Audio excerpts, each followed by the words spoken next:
Kutsal kasenin saklandığına şövalyeler olmaz mı? Tabii ki de şövalyeler de var. Hiç yargılamayan tavrıyla, tarzıyla gördüğü önündeki bir parça ekmeği severek paylaşıyorsa tapınak şövalyeleri. Tapınak şövalyeleri de sonları mı nasıl geliyor? Sonları Paris'in ortasında yakarak öldürtüyor.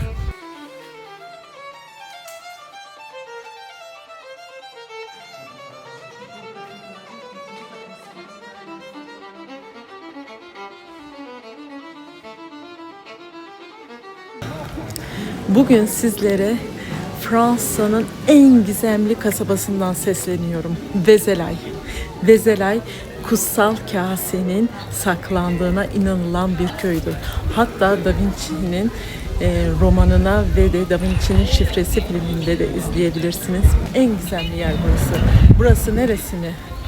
Mejdeli Meryem'in bir zamanlar gelip bu kasabada olduğuna inanılan ve kutsal kaseyi de birlikte getirdiğine ve de birçok sırrı da yanında getirdiğine inanılan bir kilise. Bundan ötürü 1100 yılında, yani 11. yüzyılda burası hacıların geçtiği ve hacıların İspanya'ya doğru gittiği güzergahlardan biridir daha doğrusu. Evet, hacıların buradan gittiği biliniyor. Kutsal kase olur da hacılar olur da şövalyeler olmaz mı? Tabii ki de şövalyeler de var. Şövalyeler 1100 yılında kurulmuş, aslında hacıları korumak için kurulmuş o zamanların bir tarikatı gibi bir şeymiş galiba. Vézelay, Mejdeli Meryem'in gelip burada kaldığı ve de İsa'nın ölümünden sonra gelirken de burada aman araba geliyor beni ezmesin. Burada gelip yanında getirdiği birçok hazineyle birlikte, birçok sırla birlikte aldığı biliniyor. 1100 yılında da burası kutsal kase buradadır diye açıklanıyor. Birçok hacı buraya dünyanın her yerinden geliyorlar. Buraya gelip ibadetlerini, dualarını, minnettarlıklarını bildiriyorlar ve de birçok kazı olmuştur burada. Kutsal kase biliyorsunuz dünyada hala bulunamadı. Buna inanılıyor. Onların inancı. Ondan ötürü de birçok hacı hala yürüyerek geliyor. İspanya'daki manastıra doğru yürüyorlar. Hatta çok yakında bunun bir filmi olmuştu. Netflix'te 2-3 ay önce İtalyanların yaptığı bir film. Çok komikti, çok eğlenceliydi. Bir baba kızın hac yolundaki serüvenlerini anlatıyordu. Size de bakmanızı tavsiye ederim. Daha iyi ne demek istediğimi anlayacaksınız. Yoksa burası dediğim gibi Da Vinci'nin Şifresi filminde de geçiyor zaten. Çok önemli bir yer. Tepeye yapılmış bir köy. Binlerce insan buraya gelip bu tepede ibadetlerini, dualarını, dileklerini, minnettarlıklarını sunuyorlar. Çan sesleri yaklaşık 15 dakika sürüyor sanıyorsam. Çünkü bugün pazar günleri mest, her kilisede mest oluyor. Ondan ötürü biraz önce kilisenin içerisine girdiğimizde de zaten papazlar, rahipler ibadet için hazırlanıyordu. Tabi buranın din adamları biraz daha sanırım biraz daha ünlüler ve de daha fazla. Çünkü burası sonuçta Vézelay. Vézelay'da ne kadar Fransa topraklarında olsa da Roma tarafından, Vatikan tarafından yönetiliyor. Mejdeli Meryem'in de kemiklerinin burada olduğunu inanılıyor. Çünkü o türlü bir kemikler bulunmuş. O kemiklerin de ona ait olduğu söyleniyor. Mejdeli Meryem kim miydi? Mejdeli Meryem, Hazreti İsa'nın en büyük takipçilerinden biri.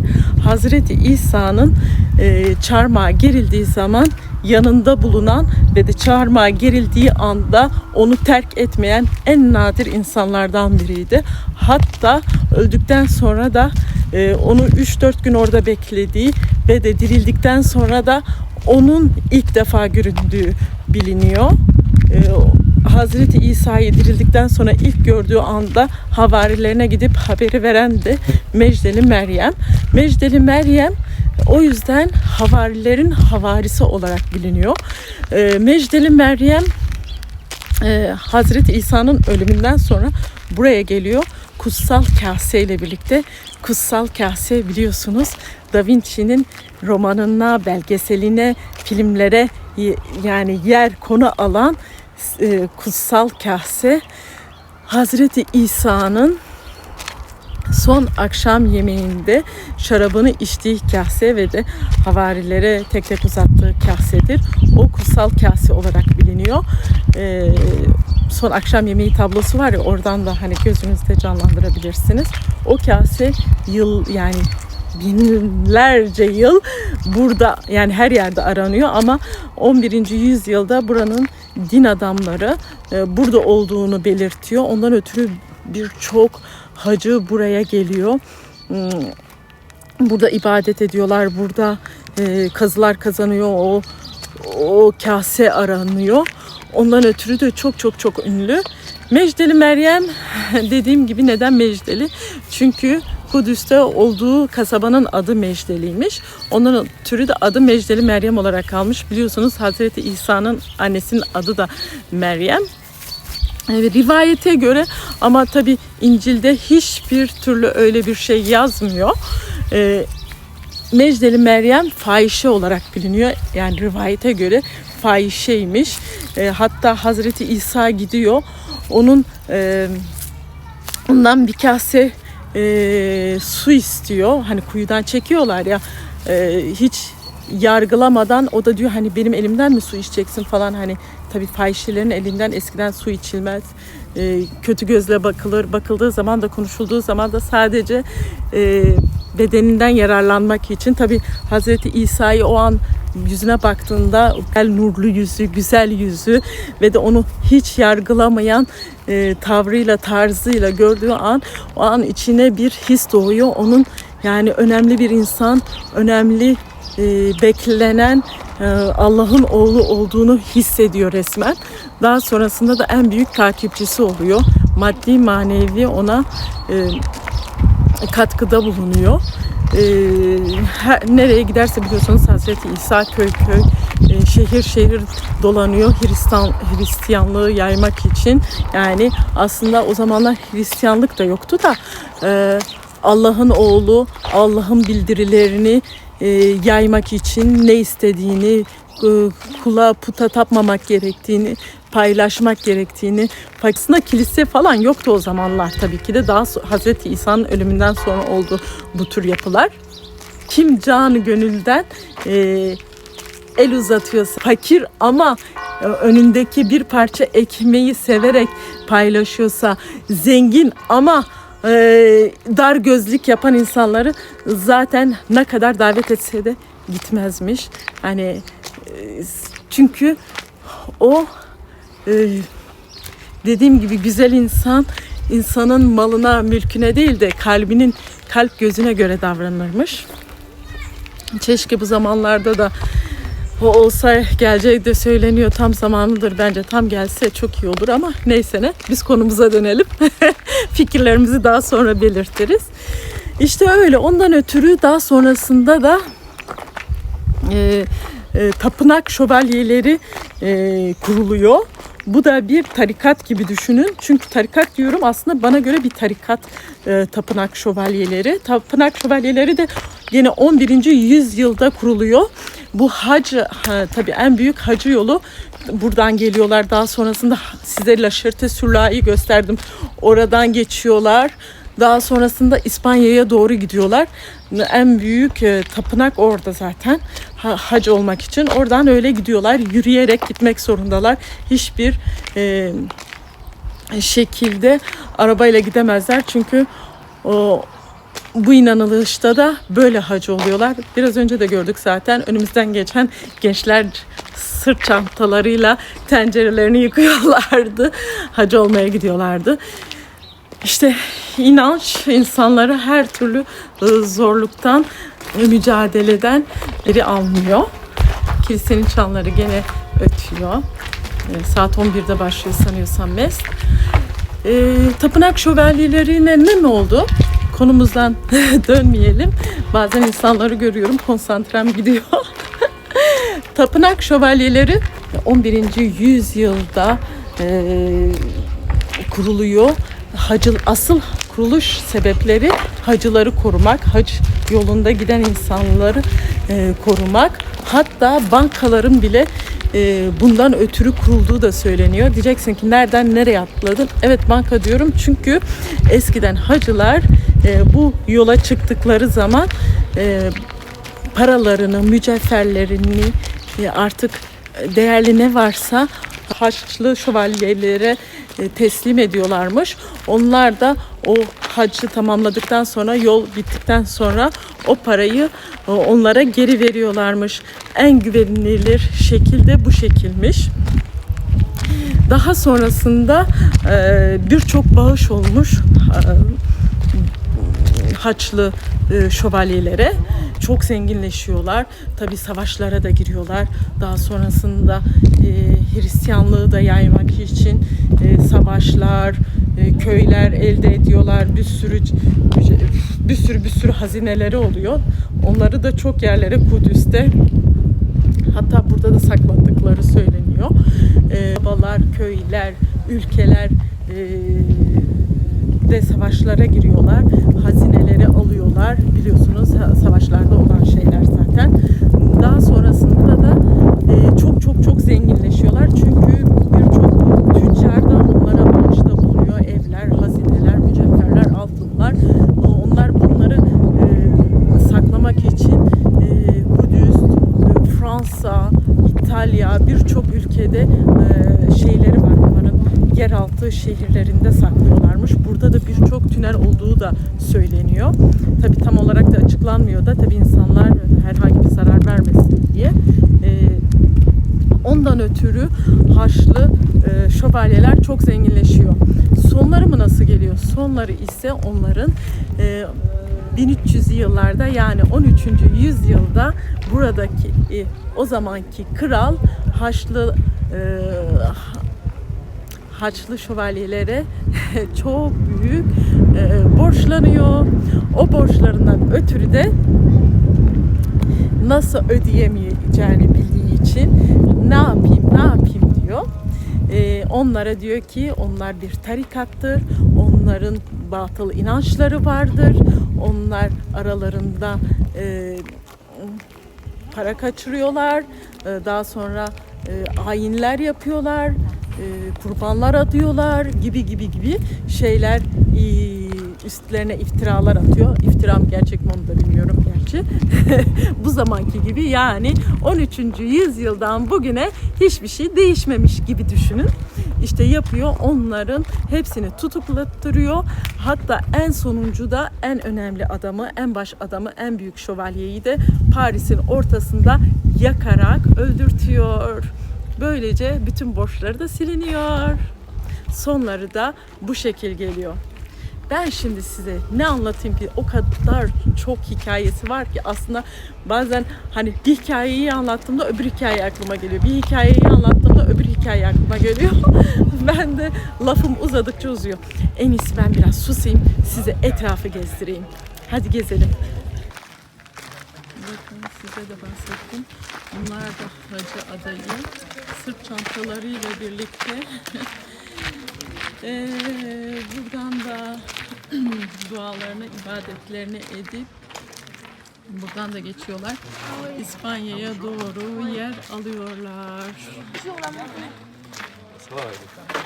Birçok izci var. Şansımıza biz çok sabah erken geldik. Sabah erken geldiğimiz için hava o kadar sıcak değil. Bilerek erken geldik. Yoksa burada bu sıcakta, bu tepede yürümek çok acı verici olabilirdi bizim için.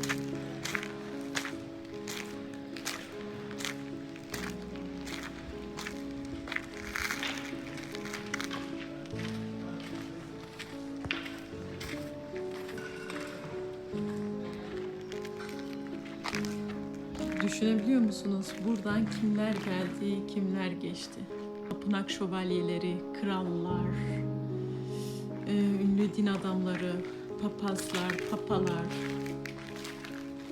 Sizin hayalinize bırakıyorum.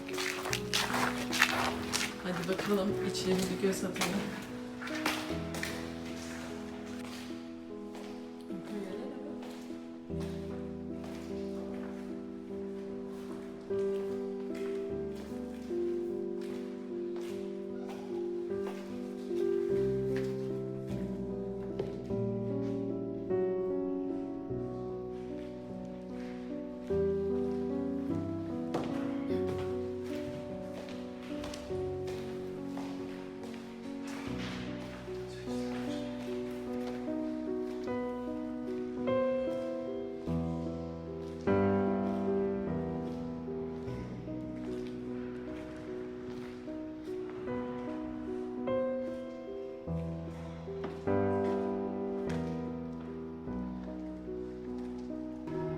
İnebiliyor musun? Tabii canım.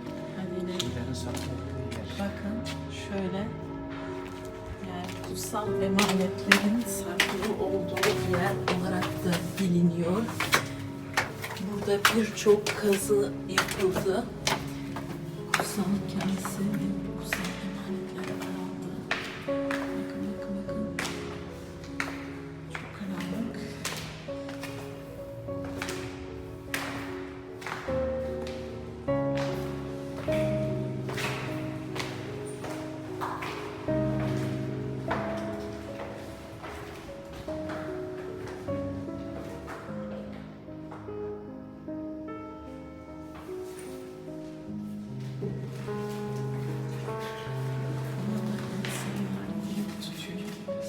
Ben de sizler için bir dilek dileyeceğim. Nasıl yazacağım? Kim şifa bekliyorsa, kim çocukları için iyi bir gelecek, kendileri için iyi bir gelecek. Ekonomi ne diliyorsanız sizler için bir tane sizler için yazı gönderi koyacağım burada. Sizler için yapacağım.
pas avec elle. Hein. On connaît pas.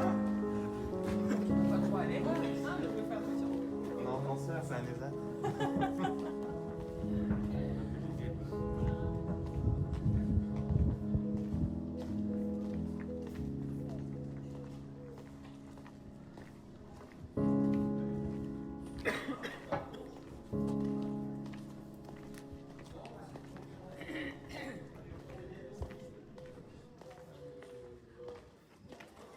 Burası mı?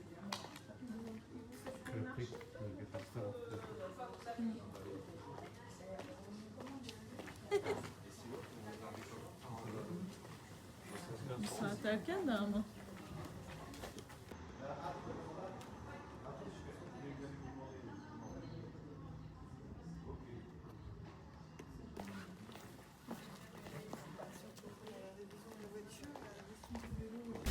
Evet, biraz önce kilisenin içinden daha aşağıda böyle kav vardı. Onun içinden girdik. Orada ibadet ettik. Orada kutsal bir emanet vardı. Orada yazılar yazıyorsun. Hatta notlar bırakılmış. Notunuzu yazıyorsunuz, dileğinizi, dualarınızı yazıp o sepetin içine atıyorsunuz. Dualarınızın kabul olduğuna inanılıyor. Ben sizler için bir tane dua yazdım. Benim takipçilerim için, beni izleyen herkes için bir tane, hepinizin şifa bekliyorsanız şifa, dua bekliyorsanız ekonomik anlamda, çocuklarınıza eğitimi anlamında, sağlık açısından kim ne bekliyorsa diye bir tane toplu şekilde bir not yazıp içine attım. Bir tane de kendim için yaptım. O alta indiğimiz kilise aslında gördüğünüz çok küçük bir yapı. Aslında en büyük kilise, eski en tarihi kilise orası, ama o bir yangında yandığı için daha sonra üstüne inşa edilmiş. Zaten ondan sonra da büyük rahipler, büyük din adamları gelip de burada açıklıyorlar. Hazreti İsa'nın son akşam yemeğinde içtiği kase kutsal kase olarak biliniyor, biliyorsunuz. Bu gizemli kutsal kase burada olduğu inanılıyor. Birçok insan tarafından, tabii efsane mi gerçek mi bunu biz bilemeyiz. Evet, burası Vezelay'ın kapısı, giriş kapısı. Bugünlük videomu burada bitiriyorum. Umarım siz de benim kadar keyif almışsınızdır. Siz de bir gün gelir ziyaret edersiniz, dualarınızı edersiniz, dualarınız kabul olur. Kim bilir, belki bir gün kutsal kasede bulunur. Şimdilik benden bu kadar. Abone olmayı unutmayın, beğenme tuşuna basmayı unutmayın. Videolarımı da sonuna kadar izlerseniz çok memnun olurum. Kendinize iyi bakın.